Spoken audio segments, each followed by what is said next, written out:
You know, psychologists tell us that 93% of all communication is nonverbal. 93% of all communication is nonverbal. So what that means is the majority of what you're communicating to other people ain't coming out your mouth. It's coming from your body language. So start to have an awareness of what your body language is communicating.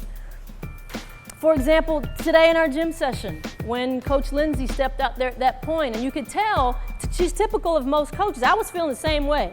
When I saw the people kind of slouching and not really looking when Coach Tyler was talking and kind of tossing the ball around, the interpretation that a good coach makes when they see that is, again, that you're not paying attention, that you don't care, that you're sloppy, that you're not listening, that you're not a serious player, that I can't count on you, that you're not really taking this in, that you don't really want to get better. That's the interpretation that coaches make, just by the way you're holding yourself.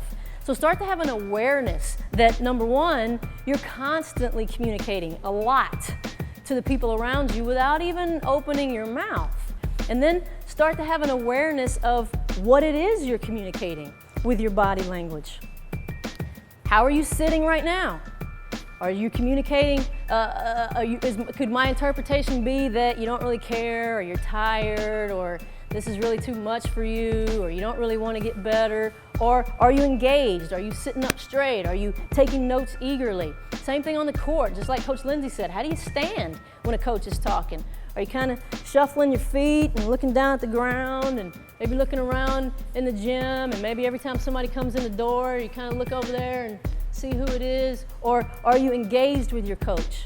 Are you leaning forward and being an active listener by nodding your head and sort of being more engaged than the average player?